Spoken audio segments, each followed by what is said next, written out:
invite our children to come forward at this time for our morning children's business. I got something in my bag. What do you think it is? What do you think that is? What do you think it is, Rhonda? I think it's a book. Let's see what book it is. Let's see. Oh, I like this book. You've seen that book before? No, you haven't? This is How the Grinch Stole Christmas, and it's by another great theologian. His name happens to be Theodore Geisel, but we know him as Dr. Seuss.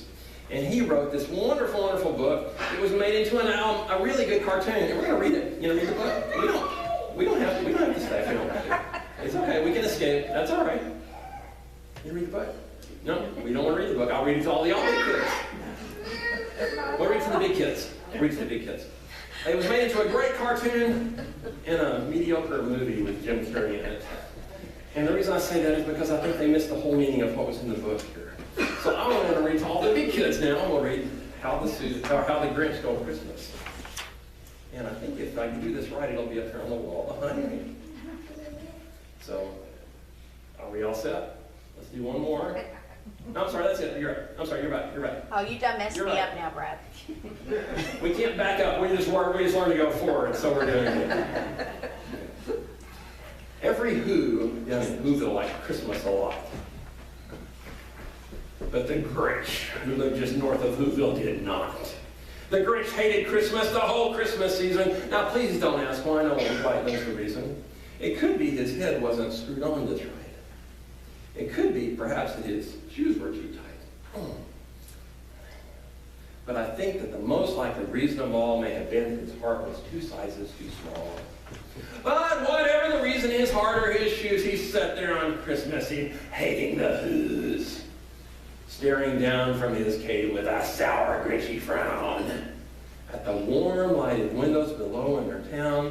For he knew down in Whoville, or he knew every Who down in Whoville beneath, was busy now hanging a mistletoe wreath. And they're hanging their stockings. He scrawled with a sneer. Tomorrow is Christmas. It's practically here. And then he growled with his Grinch fingers nervously drumming. I must find some way to stop Christmas from coming. For tomorrow, he knew that all the Who girls and boys would wake bright and early, and they'd rush for their toys, and then all the noise. That's one thing he hated. The noise. And then the Who's young and old would sit down to a feast, and they'd feast, and they'd feast, and they'd feast.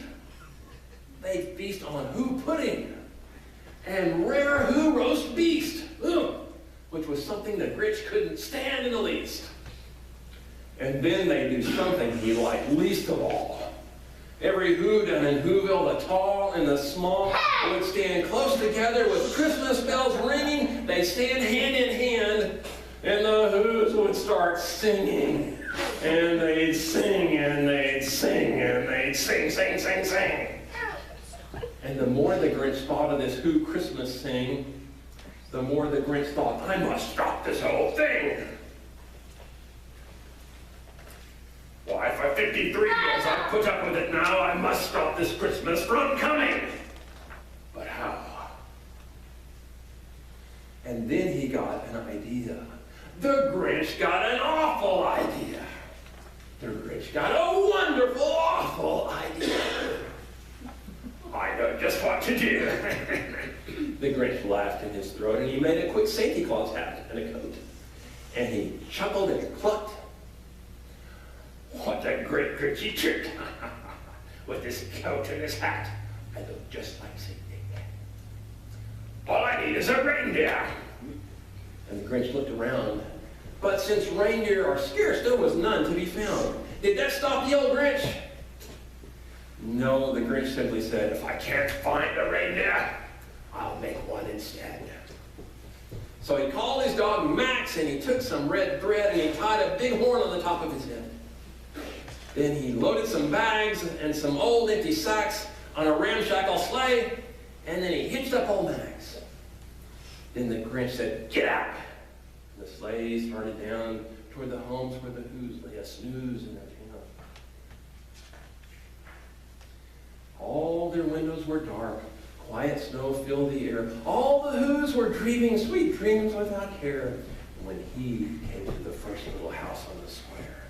"This is stop number 1!"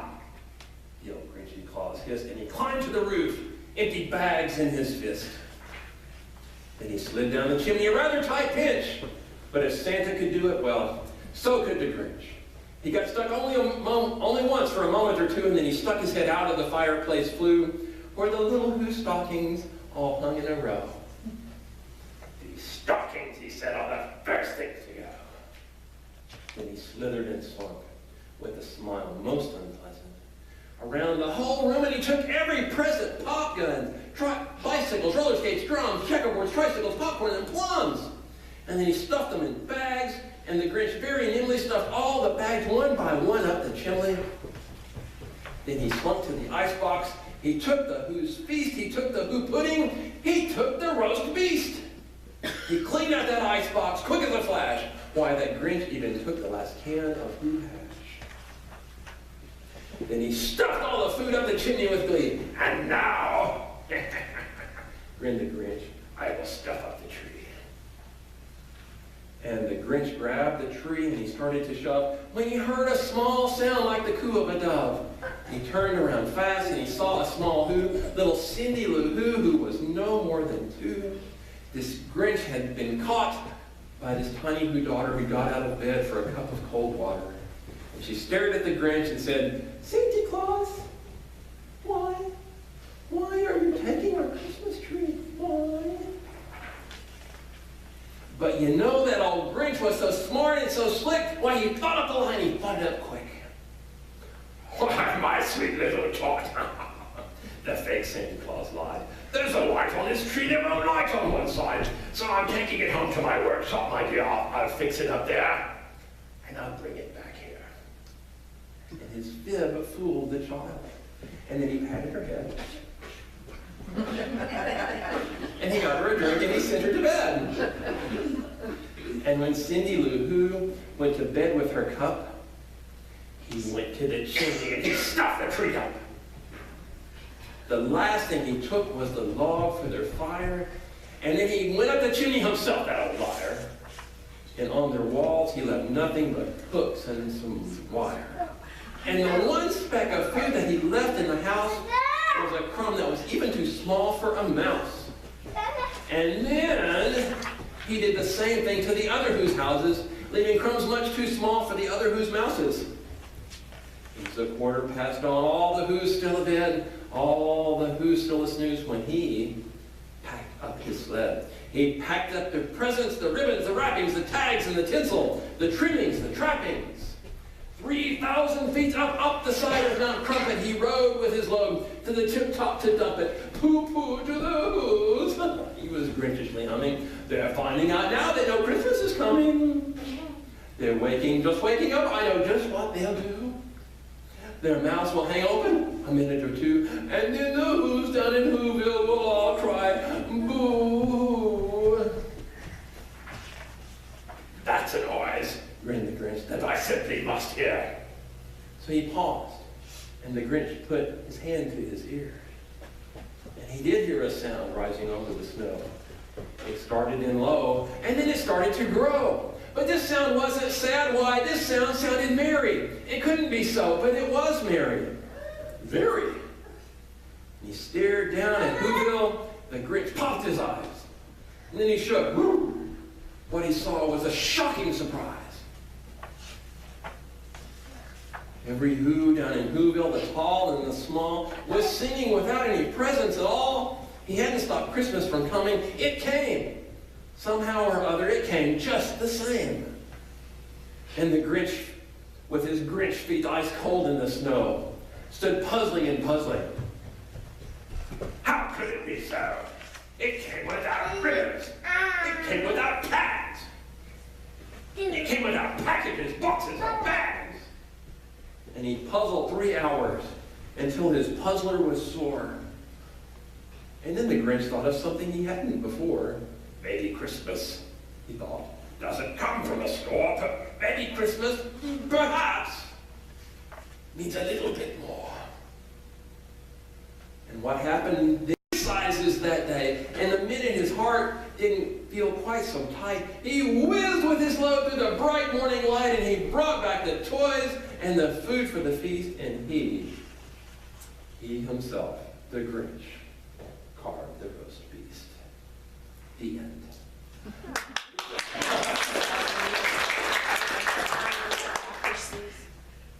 This is our story way too often. We get caught up in all the stuff around Christmas. And too often we forget that Christmas isn't about being with family. We were told that. It's not about trees and poinsettias and gifts. It's not about any of that.